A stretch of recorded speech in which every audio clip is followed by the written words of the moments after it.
ვიზა ლიბერალიზაციის პროცესთან დაკავშირებით თბილისმა და ბრიუსელმა ინფორმაცია გაცვალეს. ევროკავშირის რეგულაციით გათვალისწინებული ტექნიკური შეხვედრა პირველი იყო. პირველი დიპლომატი იმედოვნებს, რომ ევროკომისია სავიზო დიალოგის ფარგლებში არსებულ ლეგიტიმურ არგუმენტებს გაითვალისწინებს.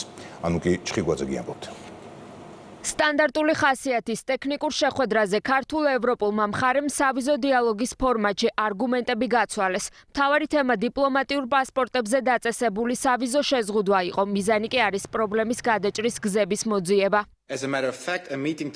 დისკუსია ფაქტებზე დაფუძნებულ ატმოსფეროში წარიმართა. ორივე მხარე შეთანხმდა, რომ ხელისუფლებას წარუდგენენ ანგარიშს და განეხილავენ არსებით და პოტენციურ შემდგომ ნაბიჯებს. საგარეო საქმეთა სამინისტროს ხელმძღვანელობით დელეგაციამ ევროკომისიას ის ნაბიჯები გააცნო, რომელიც საქართველოში გადაიდგა და დაგეგმილია. ვიზა ლიბერალიზაციასთან კავშირში არ არის, მაგრამ ქართულმა მხარემ ბრიუსელს მიაწოდა ინფორმაცია იმ კანონებზეც, რომლებიც ევრობიუროკრატების მწვავე შეფასების საგანია. დაფიქსირდა მკაფიო გზავნილიც, რომ საკითხით პოლიტიკური манипулირება მიუღებელია. მოველით, რომ ევროკავშირის მხარე უფრო მეტად გაითვალისწინებს იმ ლეგიტიმურ მიზეზებს, რაც არსებობს სავიზო დიალოგის ფარგლებში და იმ ლეგიტიმურ პირობებს, რაც აქვს ქართულ მხარეს.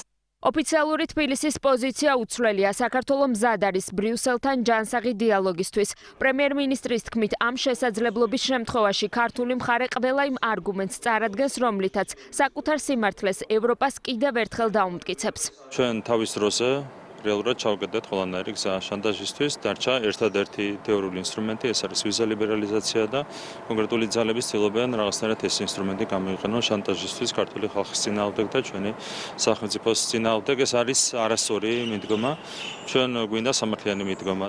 ვიზა ლიბერალიზაცია, რომ ახლა ევრობიუროკრატიისთვის საქართველოს ხელისუფლების დაშანტაჟების ერთადერთი ბერკეტია, ქვეყნის პირველი კანონმდებლისთვის ის ორმაგი სტანდარტის მოწმობს, რომლითაც ბრიუსელი ჩვენი ქვეყნის მიმართ დიდი ხანია მოქმედებს. მმართველ გუნდში ამბობენ, რომ ქართულ ხალხთან მუქარისა და შანტაჟის ენით საუბარი არ ჭრის. სპეციალურად საქართველოსთვის მოიგონეს რეგულაციები, რომელსაც ავრცელებენ მხოლოდ საქართველოზე, სადაც საკუთარ გემოვნებით შეუძლიათ ნებისმიერი რამე მოგთხოვონ.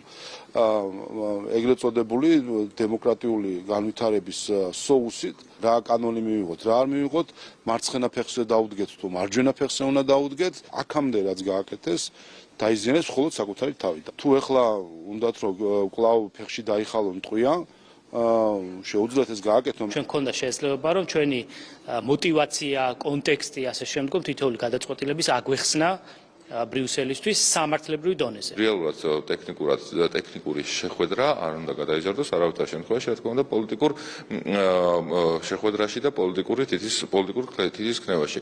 ყველაფერს კი ფაქტები ამბობს. საქართველო ერთგულია ერთმანეთის მიმართ პატივისცემაზე დამყარებული ურთიერთობების და უსამართლო დამოკიდებულების მიუხედავად ჩვენი ქვეყანა ნაკის ვალდებულებებს ასრულებს, რასაც მათ შორის ევროპულ ანგარიშებში მოყვანილი სტატისტიკაც მოწმობს.